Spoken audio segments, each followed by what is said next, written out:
किसी घने वन में एक बहुत बड़ा शेर रहता था। वह रोज शिकार पर निकलता और एक ही नहीं, दो नहीं, कई कई जानवरों का काम तमाम कर देता। जंगल के जानवर डरने लगे कि अगर शेर इसी तरह शिकार करता रहा तो एक दिन ऐसा आएगा कि जंगल में कोई भी जानवर नहीं बचेगा। सारे जंगल में सनसनी फैल गई। शेर को रोकने के लिए कोई ना कोई उपाय करना जरूरी था। एक दिन जंगल के सारे जानवर इकट्ठा हुए और इस प्रश्न पर विचार करने लगे। अंत में उन्होंने तय किया कि वे सब शेर के पास जाकर उनसे इस बारे में बात करें।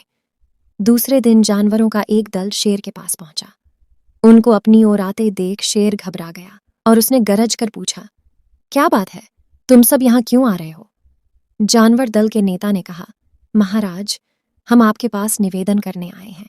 आप राजा हैं और हम आपकी प्रजा। जब आप शिकार करने निकलते हैं तो बहुत जानवर मार डालते हैं। आप सबको खा भी नहीं पाते। इस तरह से हमारी संख्या कम होती जा रही है। अगर ऐसा ही होता रहा तो कुछ ही दिनों में जंगल में आपके सिवाय और कोई भी नहीं बचेगा। प्रजा के बिना राजा भी कैसे रह सकता है? यदि हम सभी मर जाएंगे तो आप भी राजा नहीं रहेंगे। हम चाहते हैं कि आप सदा हमारे राजा बने रहें।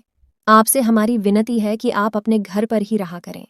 हम हर रोज स्वयं आपके खाने के लिए एक जानवर भेज दिया करेंगे। इस तरह से राजा और प्रजा दोनों ही चैन से रह सकेंगे।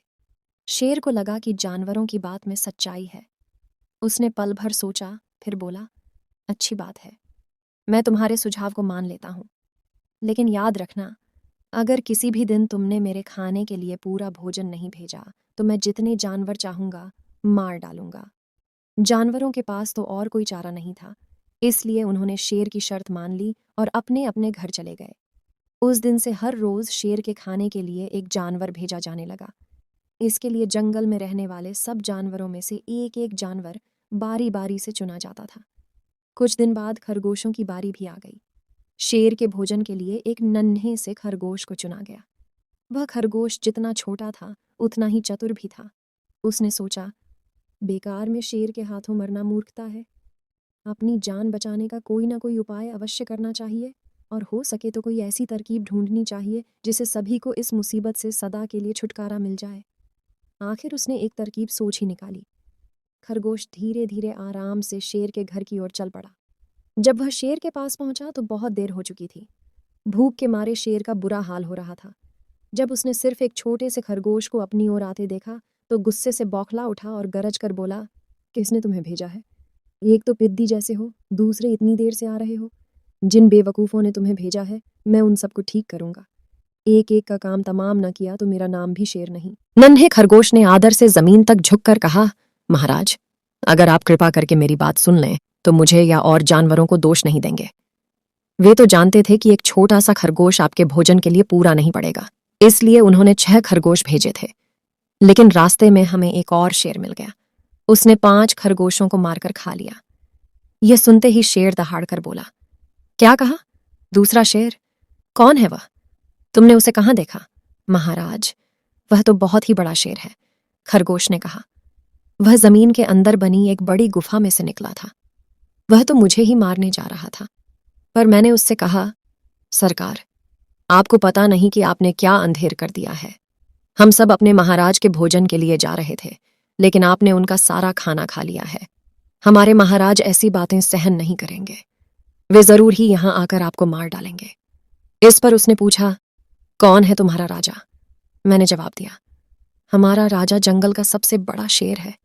महाराज, मेरे ऐसा कहते ही वह गुस्से से लाल पीला होकर बोला, बेवकूफ, इस जंगल का राजा सिर्फ मैं हूं। यहां सब जानवर मेरी प्रजा हैं।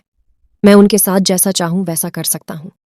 जिस मूर्ख को तुम अपना राजा कहते हो उस चोर को मेरे सामने हाजिर करो। मैं उसे बताऊंगा कि असली राजा कौन है। महाराज, इतना कहकर उस शेर ने आपको लिवाने के लिए मुझे यहां भेज दिया। खरगोश की बात सुनकर शेर को बड़ा गुस्सा आया और वह बार बार गरजने लगा। उसकी भयानक गरज से सारा जंगल दहलने लगा। मुझे फौरन उस मूर्ख का पता बताओ, शेर ने दहाड़ कर कहा। जब तक मैं उसे जान से न मार दूंगा मुझे चैन नहीं मिलेगा। बहुत अच्छा महाराज, खरगोश ने कहा, मौत ही उस दुष्ट की सजा है। अगर मैं और बड़ा और मजबूत होता तो मैं खुद ही उसके टुकड़े टुकड़े कर देता। चलो, रास्ता दिखाओ, शेर ने कहा। फौरन बताओ किधर चलना है। इधर आइए महाराज, इधर। खरगोश रास्ता दिखाते हुआ शेर को एक कुएं के पास ले गया और बोला, महाराज, वह दुष्ट शेर जमीन के नीचे किले में रहता है, जरा सावधान रहिएगा। किले में छुपा दुश्मन खतरनाक होता है। मैं उससे निपट लूंगा।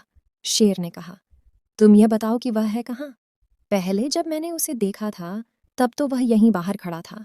लगता है आपको आता देखकर वह किले में घुस गया। आइए मैं आपको दिखाता हूं। खरगोश ने कुएं के नजदीक आकर शेर से अंदर झांकने के लिए कहा। शेर ने कुएं के अंदर झांका तो उसे कुएं के पानी में अपनी परछाई दिखाई दी। परछाई को देखकर शेर जोर से दहाड़ा। कुएं के अंदर से आती हुई अपने ही दहाड़ने की गूंज सुनकर उसने समझा कि दूसरा शेर भी दहाड़ रहा है। दुश्मन को तुरंत मार डालने के इरादे से वह फौरन कुएं में कूद पड़ा। कूदते ही पहले तो वह कुएं की दीवार से टकराया, फिर धड़ाम से पानी में गिरा और डूबकर मर गया। इस तरह चतुराई से शेर से छुट्टी पाकर नन्हा खरगोश घर लौटा। उसने जंगल के जानवरों को शेर के मारे जाने की कहानी सुनाई। दुश्मन के मारे जाने की खबर से सारे जंगल में खुशी फैल गई। जंगल के सभी जानवर खरगोश की जय जयकार करने लगे। कहानी से सीख, घोर संकट की परिस्थितियों में भी हमें सूझबूझ और चतुराई से काम लेना चाहिए और आखिरी दम तक प्रयास करना चाहिए। सूझबूझ और चतुराई से काम लेकर हम भयंकर संकट से उभर सकते हैं। इसी तरह का वीडियो देखने के लिए हमारे चैनल को सब्सक्राइब करें। वीडियो को लाइक एंड शेयर करना ना भूलें।